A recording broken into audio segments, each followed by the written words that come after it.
I do want to go to Major League Baseball here because we talked about on Monday as the news is breaking of more Miami Marlins testing positive for coronavirus. They played the game on Sunday in Philadelphia, despite 4 players, or at that point 3 players in the morning testing positive.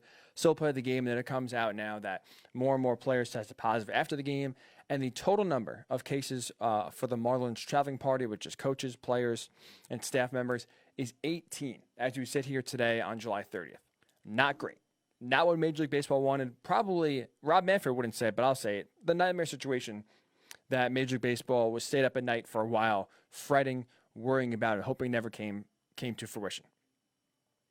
But there's one aspect here I kind of want to talk about because I want to frame it this way where I think actually it could be a positive for Major League Baseball, and I want to give MLB credit for how they handled this entire situation.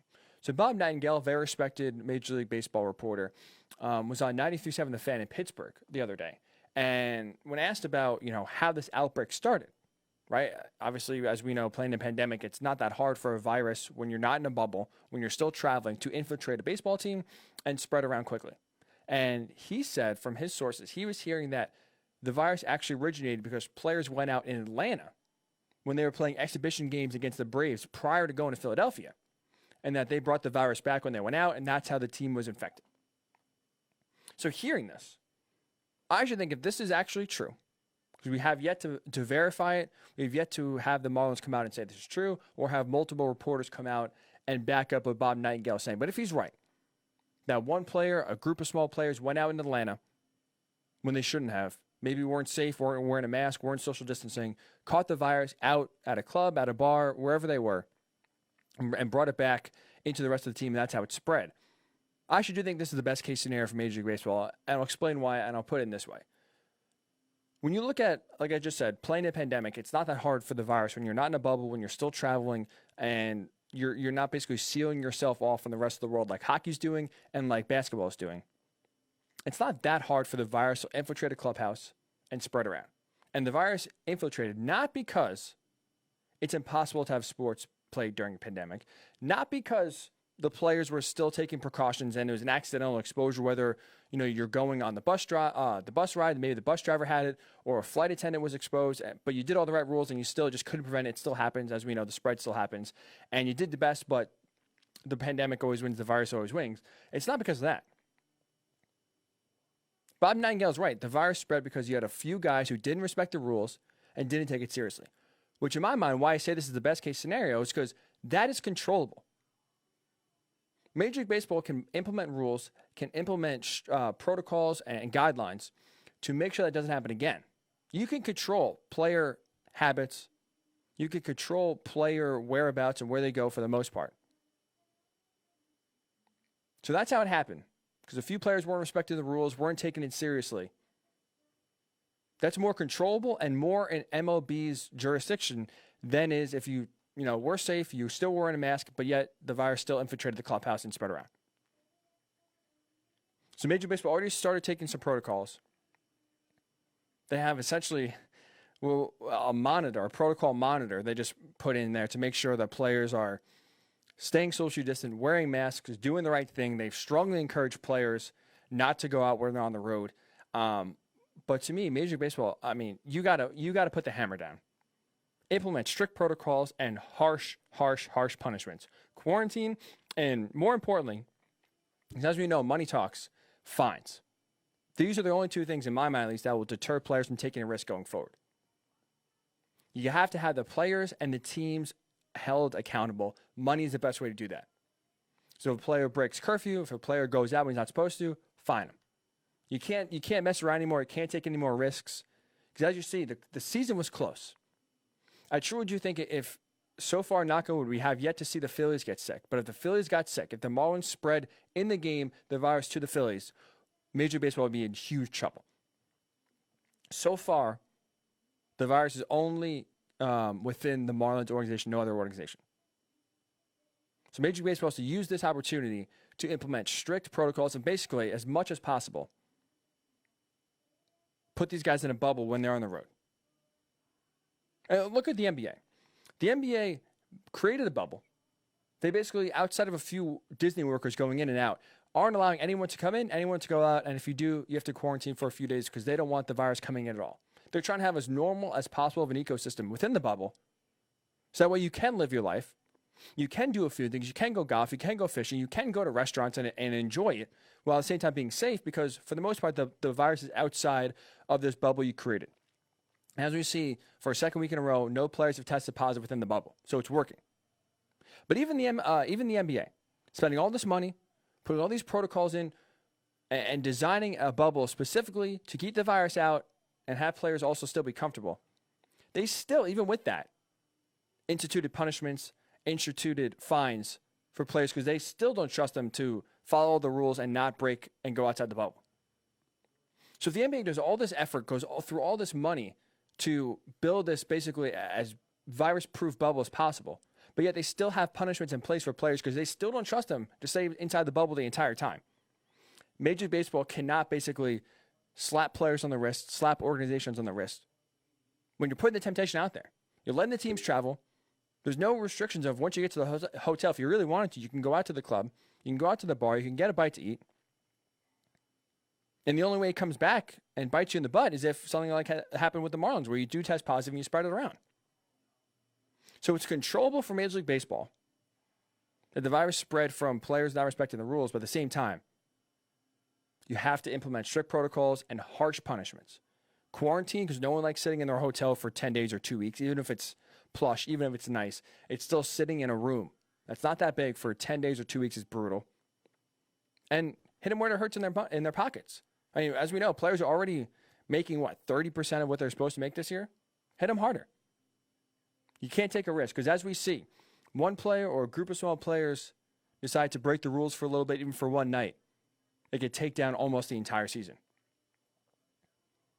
So while it is the best case scenario currently for Major League Baseball, you can't take a risk. You have to use this as a chance to set the tone and now at least reset your rules, reset your protocols. Because this happened within the first weekend. So if you don't come down harsh, if you don't really tighten up, this baseball season is not going to happen. But I will say this. Now, I do want to give Major League Baseball credit. So I think they've handled this for the most part as well as they possibly could. So far, because again, as we know with these tests, they show up, the incubation period's 2 weeks. So 2 weeks from now, Phillies could start testing positive in theory. But so far, the spread has just been contained to the Marlins.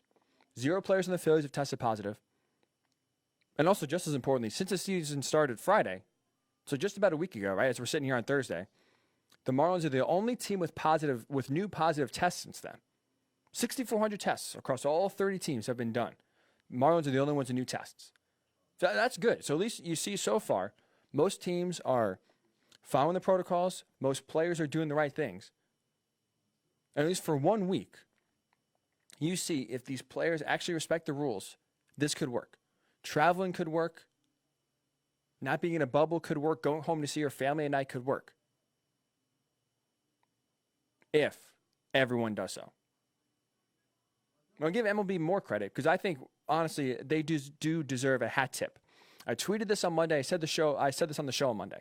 When it first came out that Major League Baseball is the first really sports league deal with an outbreak within a team, right? As you know, through all the testing during spring training, everyone for the most part was negative. And hockey and basketball starting up this weekend, they haven't had a situation where they have to deal with one team having an outbreak, with multiple players getting sick on the same team. What happens? Major League Baseball obviously is the first one to deal with it, and that got me very nervous. Seeing how Major League Baseball has handled, basically every single situation that's come their way, on the field, off the field, Astros punishments, pace of play, getting the season off and running. They have bungled, they have screwed up, they have made it as difficult as possible to watch baseball, to get behind baseball, and support baseball. So I can't lie. When you see that Major League Baseball now is going to be the first, without any precedent set before by any other league, they're going to be the first to deal with this. I got very nervous. I had zero faith that Rob Manfred, the owners of Major League Baseball, can actually handle this the right way. And I will give them a lot of credit. I will tip my hat. I thought they handled everything from an operations standpoint very smoothly. I love that they are preventing the Marlins from playing until at least Monday.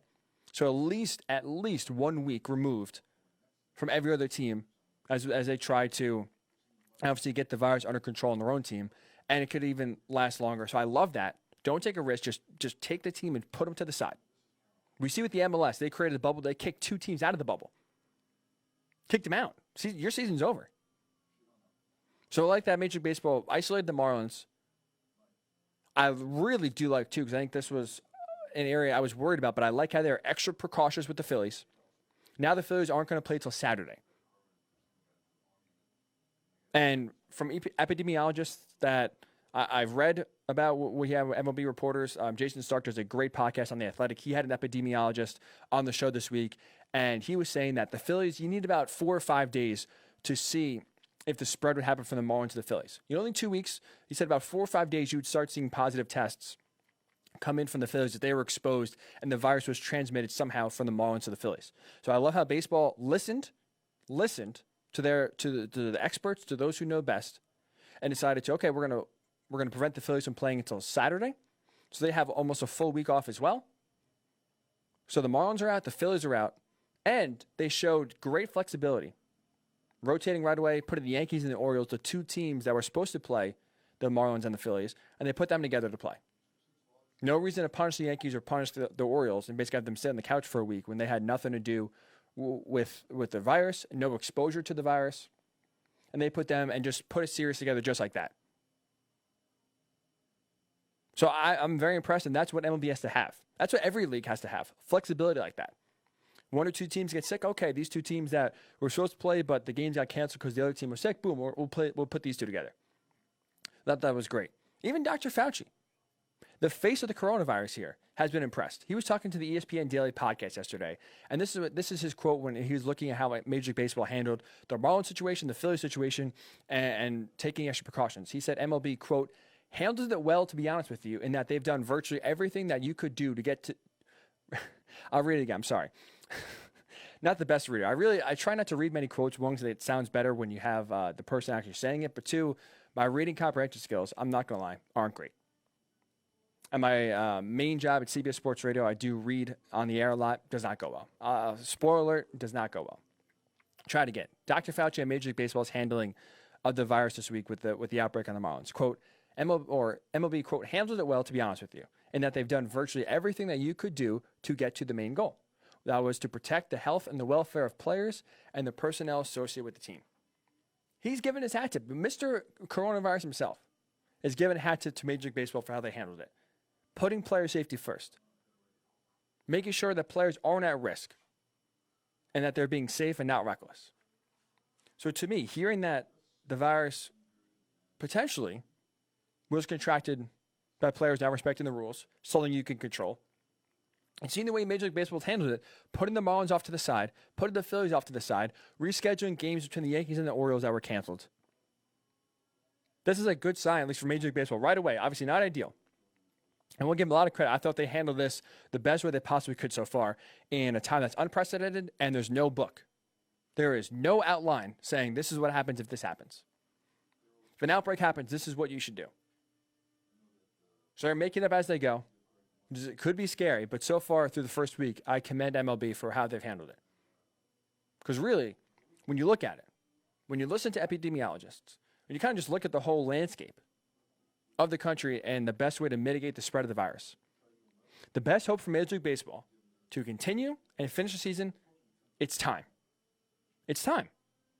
And they at least bought themselves time by putting the Marlins off to the side, preventing the Phillies from playing until we know for the most part, as almost guaranteed as you could possibly know, if players are sick or not. You were giving the virus time, you're giving the players time to see who's sick or who's not. So I commend MLB for not putting the rest of the league at risk, for honestly getting out ahead of it as much as you possibly can, and preventing the season from going down after the first weekend.